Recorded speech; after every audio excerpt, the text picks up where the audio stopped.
Let's go to Pride! Michael, come on, you can do it a little bit gayer. Okay, how about this? Let's go to Pride! Better, but I think we all know you can turn it up a notch. Yes, Henny, let's go to Pride, bitch! Perfect. Hey guys, and welcome back to my 101 series, where I take a look at a little bit of history into an LGBT-related event or issue. Today, as you might have already guessed, is about Pride Parades. Pride Parades, for lack of a better explanation, are a whole lot of fun. You get together with your girls, your gays, your lesbians, your bisexuals, your parents. Honestly, like, everyone goes to Pride nowadays. However, in this video, let's take a look back at the history of the Pride Parade, because it was not always a party. So in order for us to understand Pride parades, we need to understand how they became celebrations. In the mid-1960s, New York City created police vice squads to raid gay bars and bathhouses. Also, they began to use decoys to solicit and entrap people who they thought to be homosexual. This is at a time where it was illegal to engage in homosexual acts in every single state in the US but Illinois. In the year 1966, it was reported that 100 men per week were being arrested for acts of sodomy. So this is at a time when tensions between the state, including police officers and the laws that they enforced, reached a boiling point with the gay community. While raids on gay bars were quite common around that time and unfortunately socially acceptable, something was very different about that night. The patrons of that bar were largely people of color and included people of trans experience, drag queens, and marginalized populations. A crowd gathered outside of Stonewall, creating a barricade and forcing police officers into the bar. Riot officers with helmets, armed with nightsticks, rushed themselves onto the scene. The violent protests and demonstrations of that night continued for almost a week. At their birth, Pride was a political riot. It was born out of anger and frustration with the status quo. The following year in 1970, which is the 1-year anniversary of the Stonewall riots, The Advocate reported that 2,000 to 3,000 homosexual men gathered in New York and marched from Greenwich Village all the way to Central Park to demonstrate gay pride and gay power. The gay community of Los Angeles had over 1,000 gay men, women, and allies stage not just a protest, but a full-blown parade, and it went down Hollywood Boulevard. Now, this wasn't the first gay rights demonstration in the US, but it was the first vocal demonstration. All other movements before that time included things like silent vigils or calm picket protests. While these definitely send a message, the gay community knew that it had to get in people's faces if people were going to start listening to their message. Of course, the gay movement through Pride parades did not just include gay men. The first documented lesbian march actually took place in Vancouver, Canada in 1981. There was approximately 200 lesbian women marching,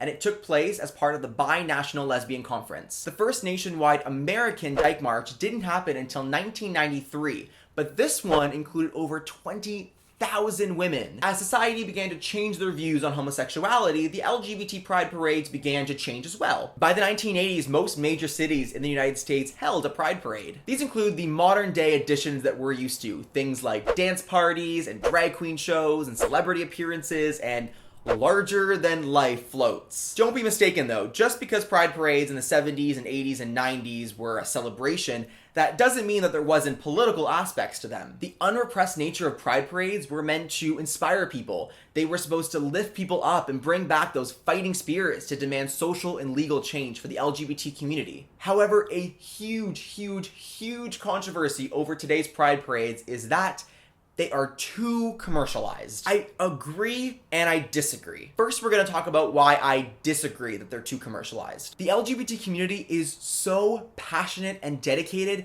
to the expression and the freedom that pride parades offer them. As such, the parades have had to get bigger and bigger every single year. That means longer parade routes, more food vendors, bigger floats, and a lot more go-go boys, which I'm not complaining. Now, to pay for all of this, a lot of big cities have opted for commercializing their parades. That means letting in big brands who want to make their brand name synonymous with LGBT acceptance. Now, the good thing about including brands is that the pride parades are able to be bigger and they're able to reach a lot more eyes. That means reaching people who may feel closed off to the LGBT movement. Now let's talk about where things get sour. I agree, to an extent, that pride parades have gotten too commercialized. Pride began as a political movement. It's what fueled those brave LGBT people who stood up for our rights when it was not popular to do so. And as pride parades have gotten significantly commercialized, the political aspects to them have reduced significantly. One of the most recent examples is the Black Lives Matter protest at Toronto Pride 2016. Black Lives Matter Toronto were the honored group at the 2016 Toronto Pride Parade. Being the honored group gave them a variety of perks, but one of the most important was that they led the Pride Parade. Except the Black Lives Matter Toronto caucus halted the parade for 30 minutes, asserting that Pride agreed to several demands. Now, many people have their own opinions about the demands, what they wanted, how they went about it, how responsible it was, etc. What I have a problem with in the context of this video